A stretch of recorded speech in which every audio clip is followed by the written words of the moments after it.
ठेका खाता ठेके के संबंध में उस ठेके पर वर्ष के अंत तक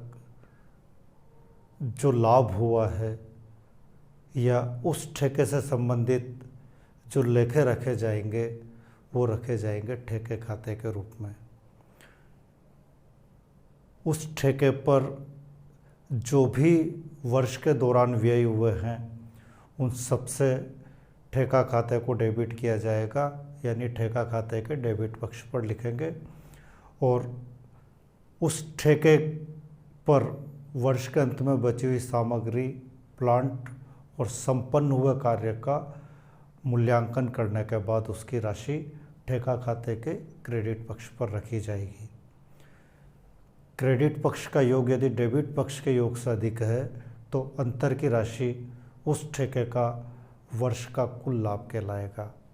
और यदि डेबिट पक्ष का योग क्रेडिट पक्ष के योग से अधिक है तो अंतर की राशि वर्ष की कुल हानि कहलाएगी। वर्ष के कुल लाभ और हानि का निर्धारण करने के लिए और उस ठेके से संबंधित संपूर्ण व्ययों का और प्रमाणीकरण कार्य का मूल्य का तथा अर्धनिर्मित कार्य के मूल्यांकन का लेखा इस ठेका खाते के माध्यम से ही रखा जाएगा। इस ठेका खाते में जिन जिन मदों को लिखा जाएगा इसमें उन सभी को एक एक करके हर मद को विस्तार से यहाँ स्पष्ट करेंगे। ठेके के संबंध में जो मुख्य व्यवहार होते हैं या जो मुख्य लागतें होती है उनमें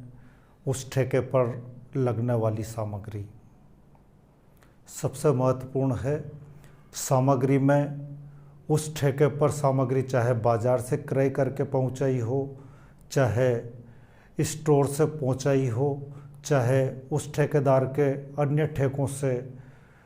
उस ठेके पर सामग्री पहुंचाई गई हो, इन सब सामग्रियों की लागत को ठेका खाते के डेबिट पक्ष पर लिखा जाएगा। यानी टू मटेरियल परचेज्ड या to material received from store या to material received from other contracts, इन सबको ठेका खाते के डेबिट पक्ष पर रखेंगे। इसके अलावा पिछले वर्ष ठेके पर सामग्री का कोई प्रारंभिक शेष है तो उसे भी टू मटेरियल के ओपनिंग बैलेंस के रूप में ठेका खाते के डेबिट पक्ष पर रखेंगे। तथा सामग्री का जो वर्ष के अंत में ठेके पर शेष बचेगा उसे लिखेंगे कार्यस्थल पर सामग्री, मटेरियल एट साइट, ठेका खाते के क्रेडिट पक्ष पर। इसके अलावा सामग्री में से जो सामग्री स्टोर को लौटाई गई है उसको ठेका खाते के क्रेडिट पक्ष पर लिखेंगे by material transferred to store. दूसरे ठेके को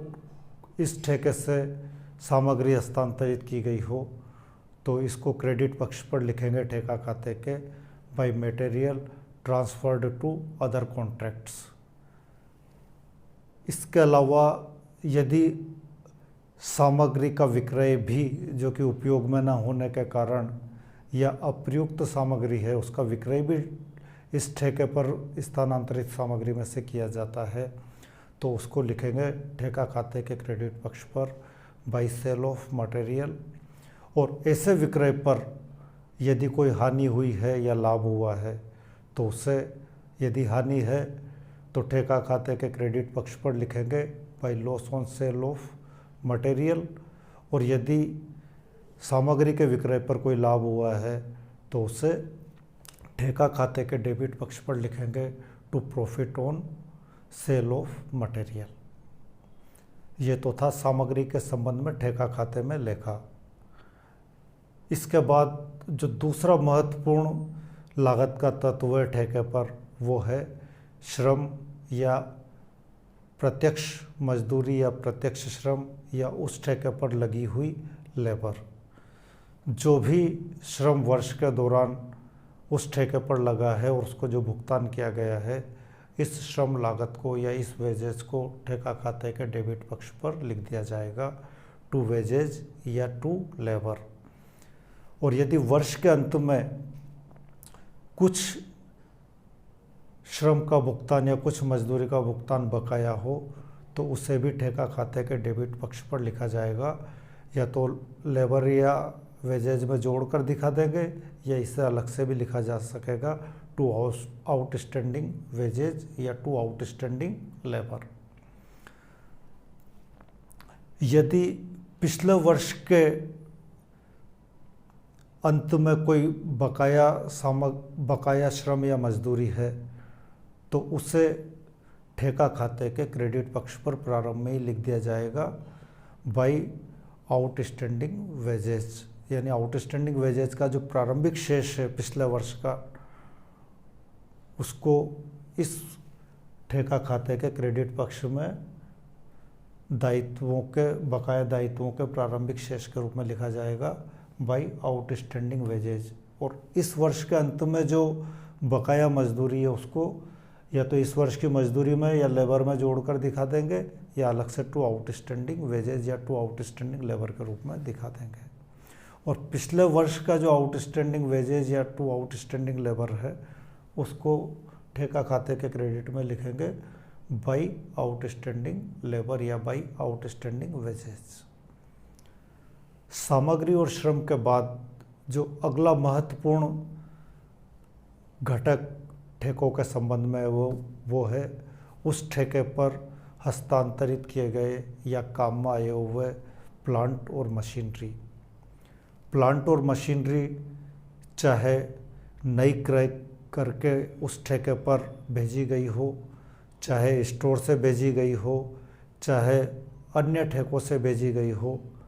सभी को उस ठेका खाते के डेबिट पक्ष पर लिखा जाएगा टू प्लांट या टू मशीनरी। यदि परचेज की गई है तो टू प्लांट परचेज्ड या टू मशीनरी परचेज्ड, और यदि स्टोर से भेजी गई है तो टू प्लांट या to machinery received from store, और यदि अन्य कॉन्ट्रैक्ट चाहिए तो प्लांट या to machine received from other contracts. इसके बाद यदि प्लांट का कुछ भाग स्टोर को लौटा दिया गया हो तो इसका जो अप्लिखित मूल्य होगा यानी मूल्यह्रास घटाने के बाद जो मूल्य होगा उसको लिखेंगे ठेका खाते के क्रेडिट पक्ष पर by plant transferred to store. ठेके से यदि प्लांट को या मशीन को अन्य ठेकों को भेजा गया है तो इसका डेप्रिसिएशन घटाने के बाद अप्लिखित मूल्य क्रेडिट पक्ष पर लिखेंगे by plant transferred to other contract. यदि प्लांट का विक्रय कर दिया गया है वर्ष के दौरान आवश्यक प्लांट न होने के कारण या मशीन का विक्रय कर दिया गया आवश्यकता न होने के कारण, तो इस प्लांट या मशीन के विक्रय की राशि को क्रेडिट पक्ष पर लिखा जाएगा बाय सेल ऑफ प्लांट या बाय सेल ऑफ मशीन। यहाँ पर जो वास्तव में विक्रय से प्राप्त राशि है वो लिखेंगे, तथा प्लांट के विक्रय पर जो लॉस हुआ है या प्रॉफिट हुआ है उसको भी ठेके खाते के, यदि लॉस है तो क्रेडिट पक्ष पर लिखेंगे by loss on sale of plant या by loss on sale of machine, और यदि प्रॉफिट हुआ है तो उसे ठेका खाते के डेबिट पक्ष पर लिखेंगे to profit on sale of plant या to profit on sale of machine. Plant wages material के बाद अन्य कोई अप्रत्यक्ष व्यय या ऊपरी व्यय हैं तो उस ठेके पर किसी भी उचित आधार पर उनको अनुभाजित कर दिया जाएगा और उस ठेके से संबंधित जो अप्रत्यक्ष व्यय या ऊपरी व्ययों में जो हिस्सा है उसको भी ठेके खाते के डेबिट पक्ष पर लिख दिया जाएगा टू इनडायरेक्ट एक्सपेंसेस या टू ओवरहेड्स। इसमें से बकाया ओवरहेड या बकाया इनडायरेक्ट एक्सपेंसेस है तो उनको भी ठेका खाते के डेबिट पक्ष पर लिख दिया जाएगा, टू आउटस्टैंडिंग ओवरहेड या टू आउटस्टैंडिंग इनडायरेक्ट एक्सपेंसेस। कुछ कार्य जो ठेकेदार द्वारा अन्य उप ठेकेदार से करवाए जाते हैं, जैसे मकान के ठेके के संबंध में नल फिटिंग का कार्य या बिजली फिटिंग का कार्य अन्य ठेकेदार से करवाया जाता है, तो ये अन्य व्यक्ति कहलाएगा उप ठेकेदार, और इस व्यक्ति द्वारा जो कार्य संपन्न किए जाएंगे वो कहलाएंगे उप ठेके से संबंधित कार्य, और इनकी जो लागत होगी वो कहलाएगी उप ठेके की लागत। इस उप ठेके की जो भी लागत है या जो भी उप ठेके से संबंधित व्यय है उनको टू सब कॉन्ट्रैक्ट कॉस्ट के रूप में लिखा जाएगा। इसके अतिरिक्त कुछ अन्य कार्य जो ठेकेदार व ठेकेदाता के मध्य अनुबंध के दौरान निर्धारित नहीं होते हैं, वो कार्य भी ठेकेदाता द्वारा ठेकेदार से करवाए जाते हैं, तो ये कार्य कहलाएंगे एक्स्ट्रा वर्क, और इन एक्स्ट्रा वर्क से संबंधित जो कॉस्ट होगी उस कॉस्ट को भी डेबिट पक्ष पर लिखा जाएगा, to cost of extra work done. और इन एक्स्ट्रा वर्क से संबंधित जो भी प्राप्ति ठेकेदार को ठेकेदाता से होगी उसको क्रेडिट पक्ष पर लिखा जाएगा, बाय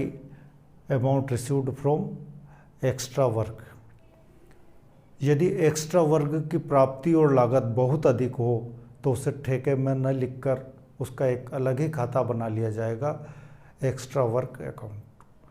यदि इसकी प्राप्ति या लागत एक्स्ट्रा वर्क की बहुत अधिक न हो तो इसे लागत को डेबिट पक्ष में और प्राप्ति को क्रेडिट पक्ष में ठेका खाते में ही लिख दिया जाएगा। इसके बाद वर्ष के अंत तक जो कार्य संपन्न हो चुका है उस संपन्न कार्य के संबंध में दो स्थितियां हो सकती है। एक तो संपन्न कार्य का वो भाग जो ठेकेदाता ने अपने इंजीनियर या आर्किटेक्चर से प्रमाणित करवा लिया है, इस प्रमाणित कार्य का मूल्य, और कुछ कार्य ऐसा जो इस प्रमाणीकरण के बाद ठेकेदार द्वारा किया गया हो वर्ष के अंत तक, तो वो कहलाएगा अप्रमाणित कार्य। अप्रमाणित कार्य के संबंध में लागत को लिया जाएगा और प्रमाणित कार्य के संबंध में उसका जो आर्किटेक्चर या इंजीनियर द्वारा मूल्यांकन किया गया है उस मूल्य को लिया जाएगा। यानी वर्ष के अंत तक जो संपन्न कार्य हुआ है, जो अधूरा कार्य संपन्न हुआ है यानी कार्य पूरा नहीं हुआ है, उसका जो मूल्यांकन है यानी वर्क इन प्रोग्रेस अर्धनिर्मित कार्य का जो मूल्यांकन किया जाएगा, उसमें दो चीज़ें महत्वपूर्ण है, valuation of work certified plus cost of work uncertified. इन दोनों का जोड़ ठेका खाते के क्रेडिट पक्ष में लिख दिया जाएगा। इसके बाद क्रेडिट पक्ष की मदों का योग डेबिट पक्ष की मदों के योग से अधिक है तो वो कहलाएगा उस ठेके से संबंधित कुल लाभ या टू नोशनल प्रॉफिट। इस नोशनल प्रॉफिट को लिखने के बाद ठेके खाते को बंद कर दिया जाएगा। इस नोशनल प्रॉफिट की राशि को, संपूर्ण राशि को लाभ हानि खाते में अंतरित नहीं किया जाता है। इसका एक निश्चित भाग भविष्य के लिए रोक लिया जाता है। कितना भाग लाभ हानि खाते में अंतरित किया जाना है और कितना भाग भविष्य के लिए संचय के रूप में रोक कर रखा जाना है, इसको पिछले वीडियोज में विस्तार से बताया जा चुका है। जो राशि लाभ हानि खाते में अंतरित करनी है उसको लिखेंगे to profit transferred to P&L account, और जो राशि भविष्य के लिए रिजर्व के रूप में रखी जाएगी उसको लिखेंगे to profit kept to reserve. इस to profit kept to reserve की राशि को वैल्यू ऑफ वर्क सर्टिफाइड और कॉस्ट ऑफ वर्क अनसर्टिफाइड, इन दोनों के जोड़ में से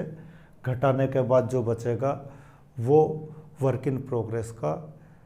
मूल्यांकन माना जाएगा, और इसे चिट्ठे में संपत्ति पक्ष पर ठेकेदाता से प्राप्त राशि को घटाने के बाद दिखाया जाएगा।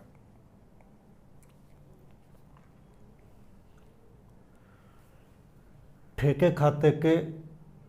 अंत में जो भी अंतिम शेष है उनको अगले वर्ष के प्रारंभ में जो क्रेडिट पक्ष पर लिखे हुए हैं वो सब डेबिट पक्ष पर आएंगे, जो अंतिम शेष डेबिट पक्ष पर हैं वो सब क्रेडिट पक्ष पर आएंगे। क्रेडिट पक्ष पर जो अंतिम शेष है मटेरियल एट साइट, उसको डेबिट पक्ष में लिखेंगे टू मटेरियल एट साइट। जो प्लांट अंत में बचा है तो उसको डेबिट पक्ष में लिखेंगे टू प्लांट एट साइट। और जो वर्क इन प्रोग्रेस है यानी value of work certified plus cost of work uncertified minus profit kept to reserve, इसको डेबिट पक्ष पर लिखेंगे to work in progress. Debit पक्ष पर यदि कोई आउटस्टैंडिंग एक्सपेंसेज हैं, आउटस्टैंडिंग वेजेज है, तो उसको अगले वर्ष के प्रारंभ में क्रेडिट पक्ष पर लिखेंगे बाई आउटस्टैंडिंग वेजेज या बाई आउटस्टैंडिंग ओवरहेड या बाई आउटस्टैंडिंग एक्सपेंसेज।